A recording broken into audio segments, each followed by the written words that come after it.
Imagine going to sleep tonight with your entire life savings in your bank account. Every ruble you spent years earning, every sacrifice you made, every birthday gift you never bought yourself. Now imagine waking up tomorrow morning and discovering that 90% of it is simply gone. Not stolen, not lost, just gone.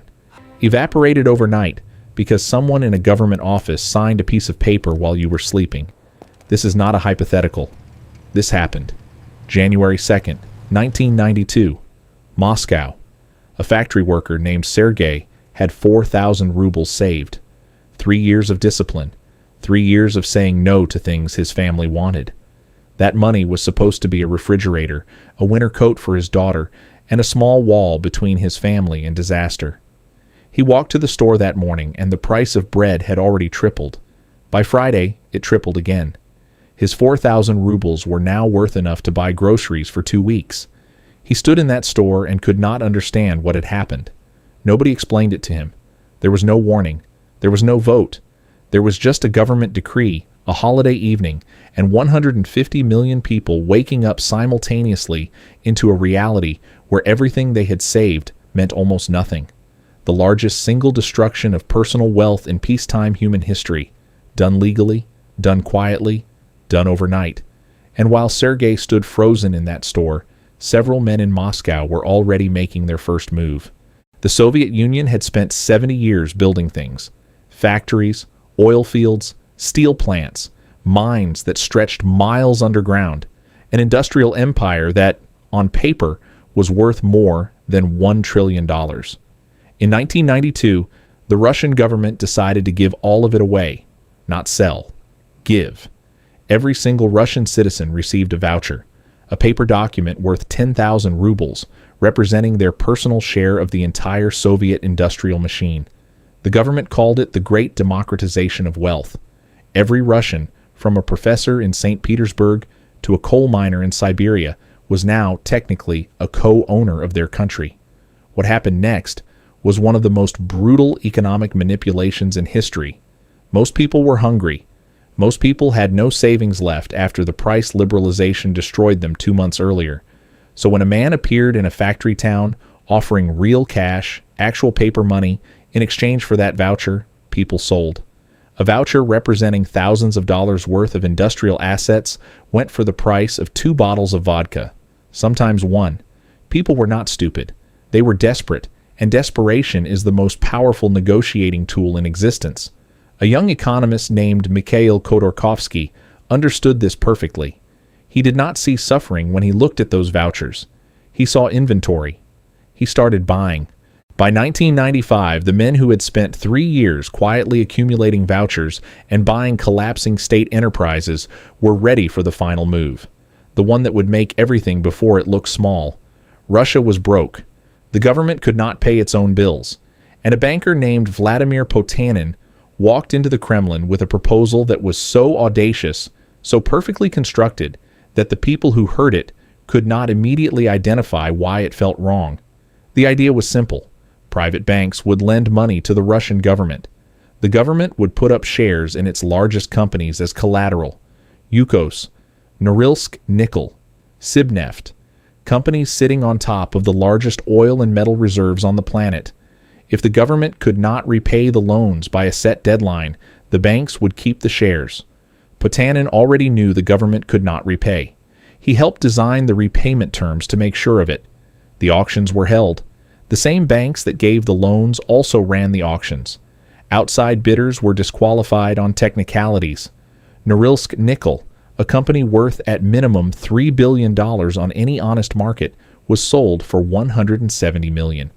Sibneft went for $100 million. Yukos, sitting on billions of barrels of oil, changed hands for $300 million. In a single year, a handful of men legally purchased the natural resources of an entire nation. The government got the cash. The oligarchs got Russia. By 1997, 7 men controlled approximately 50% of the entire Russian economy. Let that number land for a moment. Not 50% of one industry, not 50% of one region, 50% of the 6th largest economy on the planet, controlled by 7 individuals who 5 years earlier had been relatively unknown. Boris Berezovsky had started by selling cars. Roman Abramovich was a trader nobody had heard of. Mikhail Khodorkovsky ran a small bank out of a converted Moscow building. Vladimir Potanin worked in foreign trade. None of them inherited this. None of them invented something that changed the world. They did something far simpler and far more ruthless. They understood that when a system collapses, the rules that protected everyone else stop working. And they moved before anyone else understood what was happening. They did not just own companies. They owned newspapers that shaped public opinion. They owned television channels that decided what 150 million people believed. They had direct phone lines to the Kremlin.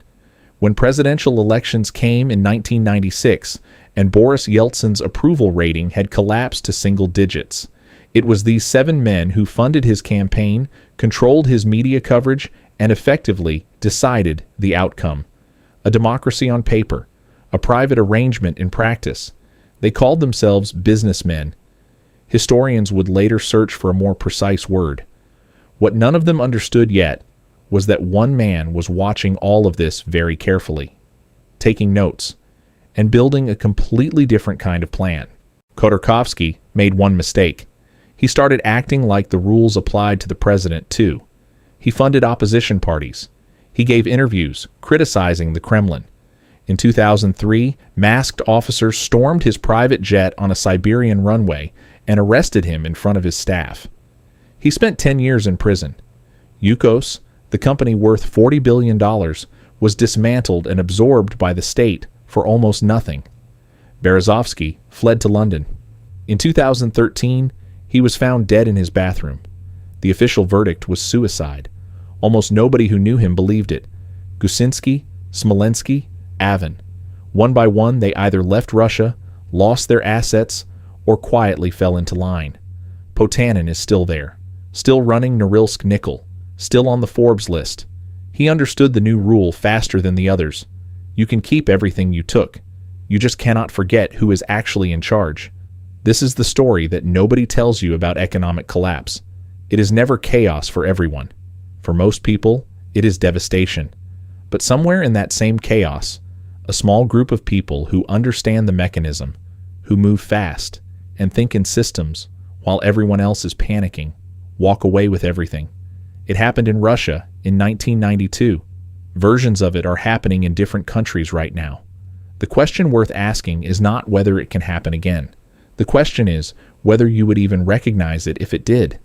If this made you think, subscribe right now, because next week we are going to show you exactly how the same mechanism worked in a completely different country and a completely different era, and the similarities will make you uncomfortable.